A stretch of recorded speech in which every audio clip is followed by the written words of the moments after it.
What's up, everybody? Welcome to the Forge of Gaming. This is podcast number 21? 21. 21. And yeah, we're still here and we're still doing this. I'm Troy. I'm Judah. And Troy, we had a new console come out. The day of this recording is the day that the Nintendo Switch came out. This will probably come out a couple days after, maybe a day after. But there's a lot of mixed feelings about the Nintendo Switch right now, let's just say that. So Troy, first and foremost, I want to hear your opinion of the Nintendo Switch as a whole. Neither of us own it, disclaimer. Neither of us have even played it. But from what we've seen, what we've heard, what we've watched, opinions. How in the heck you gonna come out with a system that is basically a portable Xbox 360? Yeah. And probably not have all of the major AAA games on it. And then on top of that, you totally abandon everyone who bought the Wii and Wii U. All the games that people bought digitally on the Wii U and on the Wii does not transfer over. Yeah. Yeah. I'm a little butthurt. Yeah. I'm a little butthurt. So let's go through pros and cons here. Okay. You mean cons and cons? No, there are some pros. You know, you can play AAA games on the go. So. Okay. Look, you can play. It's the first time you can play AAA games on its own. None of the whole Vita TV or streaming to a freaking NVIDIA tablet or whatever. It's literally on the thing. It does downgrade it from 720p or from 1080p to 720p, but this is where we start getting into the downsides. Unfortunately, it's a great concept. Okay, I appreciate Nintendo thinking outside of the box. Just very poorly executed right off the bat. Saves don't transfer over. Saves do not. Yeah, that's a big one that we didn't know about until the game actually launched.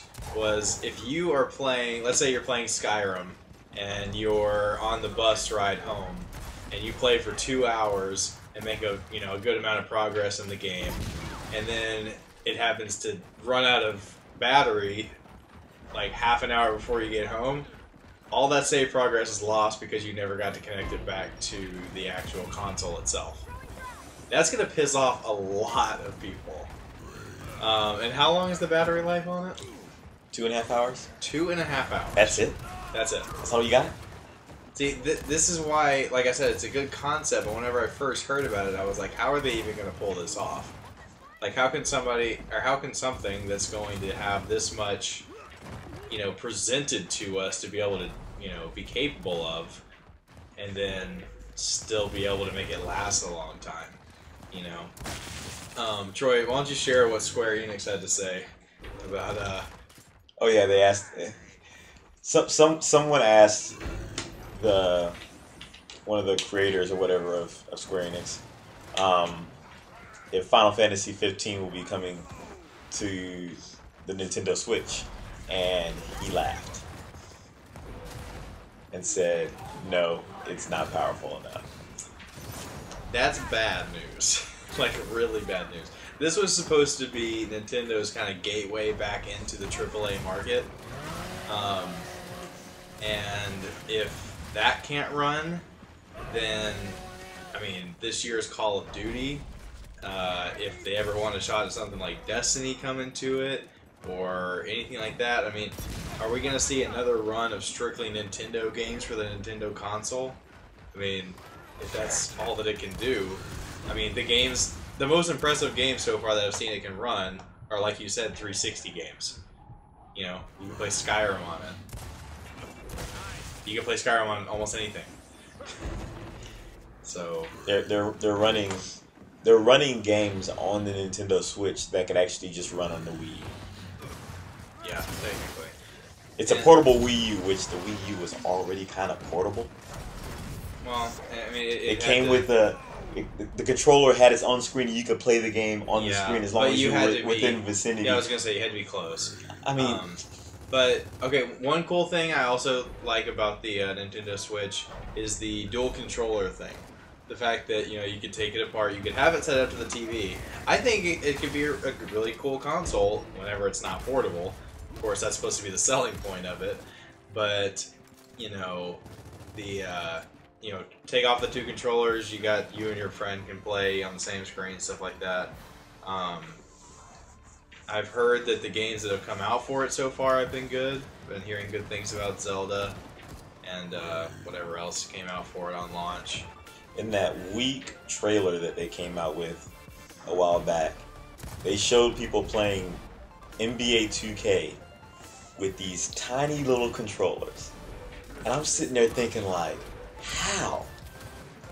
How do you play NBA 2K with a controller this big? That big?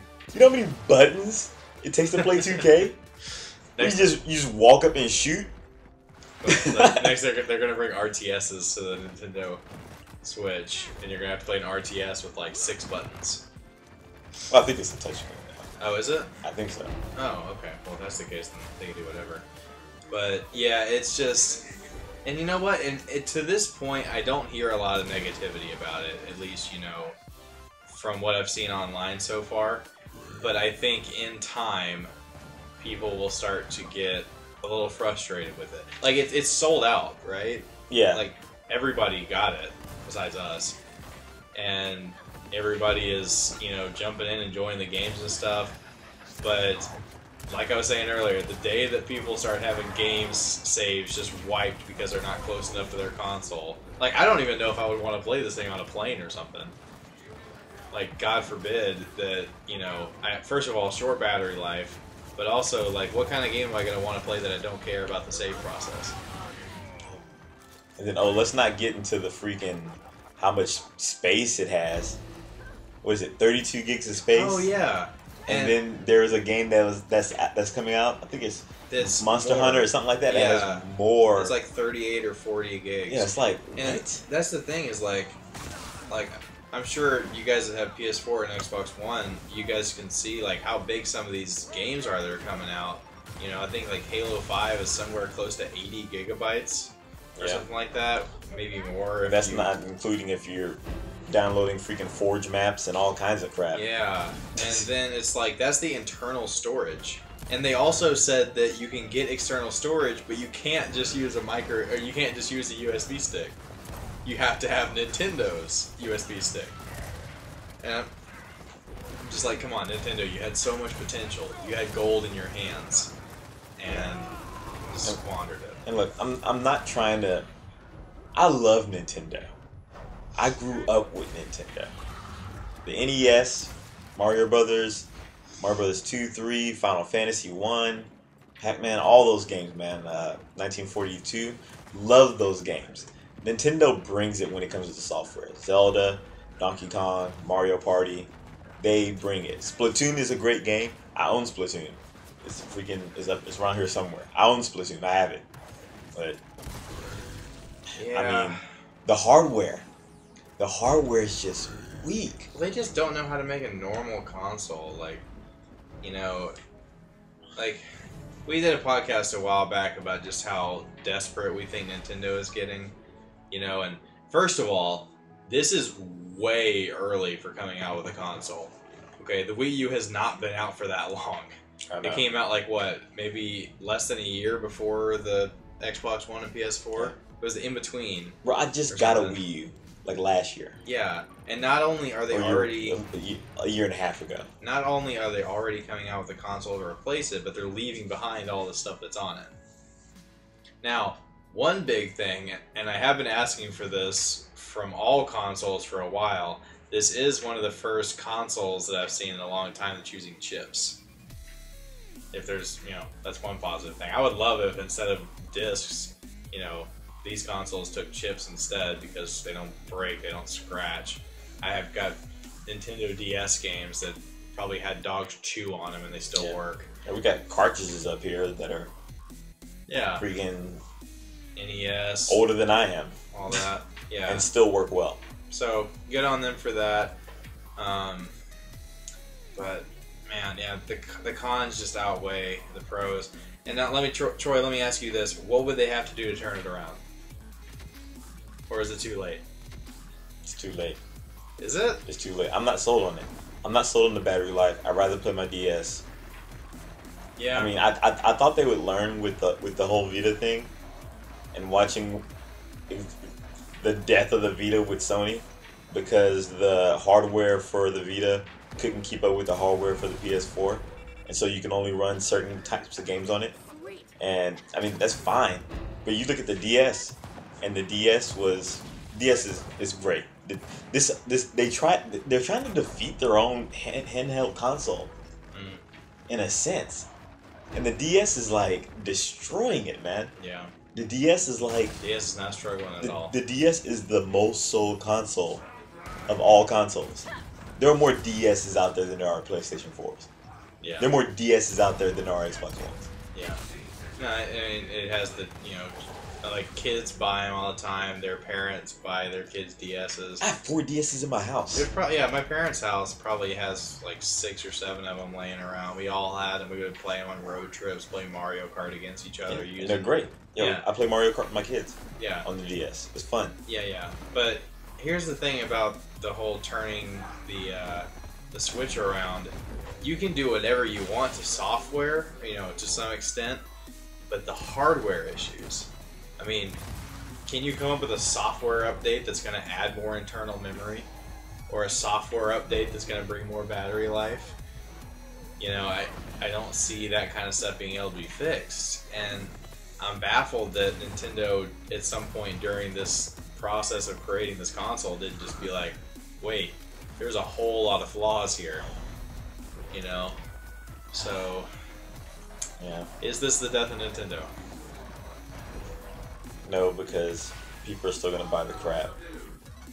And now, they also have I guess you have to pay for Nintendo for online now. Online now, Like, yeah. it's similar to Xbox Live and PlayStation Plus. I can understand that. So, there's that.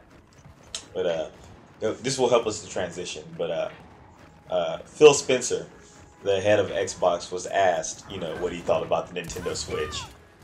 And, Phil, stand-up guy. The guy, he gave them their props. He says what they're doing is very innovative. It's great. It's good for the gaming industry. Yeah, it's good. And they asked him if Microsoft, will be coming out with any kind of portable handheld console. And he said, I don't know. But I feel like he knows. he knows. He They're knows. working on stuff. If it's yes or no, he knows. Look, there have probably been like 3 or 4 Xbox handheld consoles made that'll never come out, never be seen in public. Yeah. Yeah, I'm sure there's been prototypes and stuff like that they've tinkered with, but I think that they've seen the struggle of both sides of it. Like, they've seen Nintendo struggle with the console side of it, and they saw PlayStation struggle with the mobile side of it, and they're like, well, we're right now, what we're doing works. It works. So, and also, for a long time, they were really investing in their Windows Surface tablets, so I don't really know what the plan is there, but... Yeah, they totally abandoned phone. Yeah. Which they needed to. They're doing all the Nokia stuff. But anyways, we actually have 2 topics we're talking about today. Troy, Xbox has come out with some news as well. Yes, so it is called Xbox Game Pass. Please, Game Pass. Yeah, something like that. Something like Close that. enough. Game Pass. I'll look it up.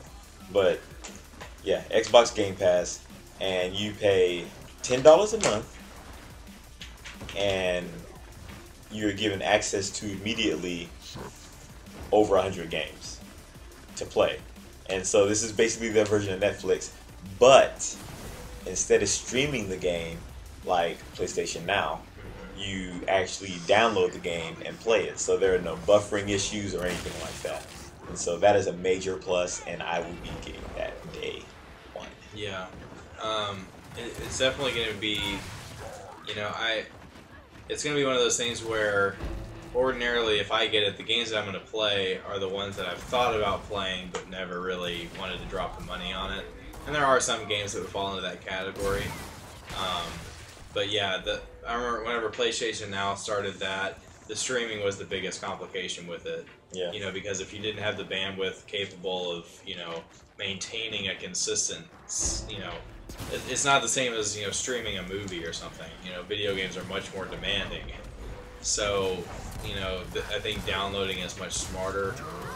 It's not going to be the whole instant access thing that the PlayStation Now was, but I think this will work better in the long run. And this does not affect games with gold or anything like that. Games with gold will still be separate along with Xbox Live. It would be nice if it was like discounted for gold members. If Game Pass was discounted, yeah. But I mean, we get free games with games with gold. Now with Game Pass, you can also buy those games. Right, for a discounted price. Yeah, you can buy games for a discounted price also. Yeah, it's very similar to GameFly, which, Troy, you've had a subscription to for a while. It's like a mixture of GameFly and EA Access. Yeah. If EA Access and GameFly and Netflix had a baby. A threesome weird baby. I don't know how you... this is what it would be. Yeah. No, I think it's good, though, because, well, it's good in some ways. Part of me feels like this is really, really going to further hurt game retailers. Oh yeah, it's already hitting GameStop. Yeah, which I haven't been to GameStop in like 2 months. Yeah, it's been a while since I've been to GameStop. The only reason I go to GameStop recently is for hardware things, like if I need a new controller. I very seldomly buy games there. I buy games digitally. Me and Troy found a coupon for Halo Wars 2 that we got it for like $43 that we paid for it before the game even came out. Yeah. And it's just like, why? Now, we used to go to midnight launches, which have been a little bit more difficult to get to nowadays. But those are something that I miss, and I do appreciate video game retailers, for what they are, But I do think that this is going to cause a little bit of collateral damage on them. Yeah. Now, I do think that this is a precursor to something that's going on with Scorpio. Yeah, for them to announce this right now, you would think they would say that for E3. Well, they've announced that they have very big news for E3. And Scorpio, which is obviously not going to be the final name of it, but is that what that big surprise is, or do they have something else in store? They've already said that they will reveal the Scorpio before E3. Okay, well, so Scorpio isn't even it. Well, that means we got something else big coming. And you're right, this does seem like something that they would kind of announce during their panel or whatever, and, it's one of those things that E3 is always one of those things where, like, we're announcing this and it's available right now. Yeah. And it would make sense for this to happen. But this Game Pass is launching when? Spring. Yeah, spring. Spring. And actually, for people who have the whatever the crap is, I have it. Oh, the preview member. Yeah, the preview member access, whatever thing. Yeah. They already have it now. Oh, okay. I have it. So why haven't you gotten it yet? I don't know. And it's free right now for EA access for preview members on Xbox to use until it actually comes out. Yeah. So. Yeah, it's definitely something they're going to have to get right, because PlayStation Now proved that a very good idea can still have flaws to it. There is, with games with gold on Xbox Live, if you get a game for free through Games with Gold, and then you don't have Xbox Live Gold later, you still get to keep those games. Yeah, sure game. Yeah, you own it. But it's not the same with this. If, like you were telling me the other day that the games that are on there aren't necessarily always going to be on there. It's going to be kind of a rotating like list. Netflix every month. Right. Some games will leave and new games will come in and replace those games. So you will not always have these games, which will encourage you, I guess, to pay that discounted price to keep the game if you so desire. Yeah. And so we'll be able to go on IGN or whatever kind of app and be like, these games are leaving Xbox Game Pass. Yeah. this month, and these games are coming to Xbox Game Pass. So if you haven't played these games yet, hurry up and play them because they are leaving. And I think this is the start of something really, really big in the video game industry too, because it's kind of the end of anything kind of physical. You know, we're getting into a digital, you know, era now where physical things are just kind of out the window. And I believe, you know, in 10 years, even consoles will be almost irrelevant. You know, you'll just stick a little USB into the side of your TV and you'll get a controller and everything's in the cloud and, you know, all this. And this is actually what Xbox One is supposed to be. Yeah. You're supposed to be able to take the disc and download it and use it once or whatever, and it's just on your console. Until everybody started crying, started complaining about how they don't want that, and then after it didn't happen, they said they did want that because people can't make up their minds. No one knows what they want. Just freaking do whatever you want. Grass is always greener on the other side, isn't it? But I water my grass. well, correct me if I'm wrong, but I think the original Xbox One design didn't even have a disc drive. Supposedly, yeah. That was the rumor going around, and it was just going to be all digital all the time.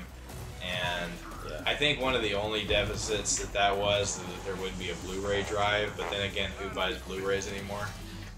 Yeah, and So- I mean, that's what. Go back to the freaking Switch, but it doesn't have a disc drive either. Oh, that's right, because And- it uses chips. Nintendo, you can't even play DVDs on the Nintendo system anyways. On the Wii U, the Wii can play DVD. So screw that. But anyways, I digress. Yeah. But, yeah, I think Microsoft's got big things coming, and apparently even more big things coming around E3 time. So I'm sure there'll be some more rumors and leaks, whatever, coming out around that time. Predictions? Predictions? You sound like you already have one, so you go first. All right. Microsoft comes out with this Game Pass. I believe this Game Pass is just a precursor to what's bigger to come. I believe that Microsoft will have a Steam-like. You were talking about them merging with Steam almost. Not so much merging with Steam, but working with Steam. Because I mean, the Scorpio is supposed to be a PC in a sense. Yeah. This thing is supposed to be just like a PC. So why wouldn't you be able to run Steam games on it? Yeah. Why wouldn't it be a Steam machine? Yeah, I can see that. Yeah. Steam sells on Scorpio. I want to say that it's going to be a handheld console, but I don't feel like getting my hopes up on that all over again, because I've been hoping for that for like years, and it just never happens. So I guess if I had to just make some sort of prediction, I would say, I don't know if this is necessarily a huge thing, but one thing we had talked about the other day was the possibility of them selling a bundle of the Scorpio with the Oculus Rift. Yeah. And because Oculus is kind of killing it right now, and they have that tie, there is a relationship there with Microsoft. So let's say the Scorpio comes out for $500, $400. Oculus Rift is currently sitting at like what, $600, $700. You know, so let's say you get the bundle for $800. You know, and you know that, or another big thing is, what if Xbox just decides to get their own VR? Nah. You don't think? No. Why? That's too big of an investment. Look at the freaking Morpheus. Well, Nintendo's gonna come out with a VR. Why? And it's gonna connect to the thing, and it's basically gonna be like the Virtual Boy that came out in like the 80s or whatever, that like Outta killed here, your man. eyes. Goodness, man. But Microsoft has confirmed that they're really trying to hit E3 really hard with the games. They said that E3, they really want to make E3 more about the games than anything else. And so we could see possibly Halo 6. We'll see Forza, of course, again for the umpteenth time. A lot of people are predicting that Halo 6 will be a launch title with Scorpio, because they've actually announced that there's not going to be any more first-person shooters for Halo games for the rest of the year, which isn't surprising. And since Scorpio, well, Scorpio's coming out this year, so I guess It's coming out this year. So yeah, it couldn't be a launch title. Forget I even said that. Unless they're lying. Well, hopefully not. I mean, if they want to come out Halo 6 at launch, I wouldn't mind if they lied. Scorpio gets delayed, which isn't out of the question either. Nah, it better not get delayed, dude. You know what's really interesting about this whole situation is how quiet Sony has been lately. There's been almost nothing out of Sony for a while, and I mean they're still winning. I mean, Yeah, Sony's still winning. Sony's still killing it. They're still far ahead. And servers are down all the time still. yeah, they're getting hacked a lot, and apparently people are having some problems with the PlayStation Pro. But I think PlayStation Pro. I don't hear anything about that thing anymore. I mean, it was just kind of a slimmer version of it. It's kind of like whenever the PS2 started off as like a cinder block, and then like they made the PS2 slim. It's not a cinder block. I have PS2. I got a PlayStation 2 sitting right there. This thing is not that big. It's way too big. It's not that big. It's as big as the Xbox One. It's as big as the Xbox One S. No. Yes. I'm looking at it right now. I'm looking at it right now. Look at that. Whatever. Anyways, it's just kind of like that. But I've heard that there are some software issues with people having to like re-download their games over again and stuff like that. Yeah. Oh well, I mean, Sony has games. That freaking Zero Hero Dawn or whatever. Horizon Zero Dawn. Yeah. Forza Horizon Dawn. Forza Horizon Zero No Man's Sky Dawn. No Man's Sky. Let's not talk about that anymore. Oh no, God. But that game looks gorgeous. Yeah, but I don't want to look. Whenever I say big news or stuff coming out, I'm not talking about just games coming out. Oh yeah. Every console has games coming out, but Xbox is coming out with this Game Pass. We're talking about their next big console. Nintendo just dropped a whole new console, and Sony is just kind of like maybe they're saving something. Maybe they're just kind of sitting on their high horse, just kind of feeling safe. I don't know. Think they're throwing a console together real quick? Yeah, they're coming out with the PS5. A true 4K console? True, yeah. That's a topic for another time. But anyways, I think that's about all we got. Nintendo Switch, sort of disappointing. Xbox One, exceeding expectations. So far. For you people that like the Nintendo Switch, do you play your games? I'm perfectly fine with that. I miss playing Zelda and I miss playing Mario, but I can't justify it. Yeah, I mean, I just can't. I didn't even buy a Wii U, and that has a lot to do with the fact that I can't play AAA games on it, and I don't feel like owning several consoles. And like I do. Yeah, like you do, like all this crap over here. But it's just, like I was saying, there's plenty of good things about it. I mean, I feel like without the mobile aspect to it, it's a really cool console. It's a cool concept, cool design, very innovative. Just kind of sloppy on the performance, in our opinion. But hopefully it can turn things around as much as it can, and we'll see from there. We'll see. Next podcast, what are we talking about? Probably Destiny 2. Destiny 2? Yeah, because within the next 3 weeks, there's going to be more news coming in about it, and where you don't really want to jump too early into that without knowing what's still to come. So we'll do some research. We will do research, and we will get back to you on that stuff. But meaning we'll probably watch other people's YouTube videos. Yeah, and then we'll come back and give our opinions. And I'm going to do a Wikipedia-style copy and paste verbally to you exactly what everybody else says. No, we're just going to take somebody else's YouTube video and just record it and put it on our channel, and you guys just watch that. Yeah, there you go. All right. All right, guys. Well, thanks for tuning in once again. Leave any opinions you have in the comment section, good or bad. And drop a like if you enjoyed. Subscribe for a whole lot more. And we will see you guys online. Peace out.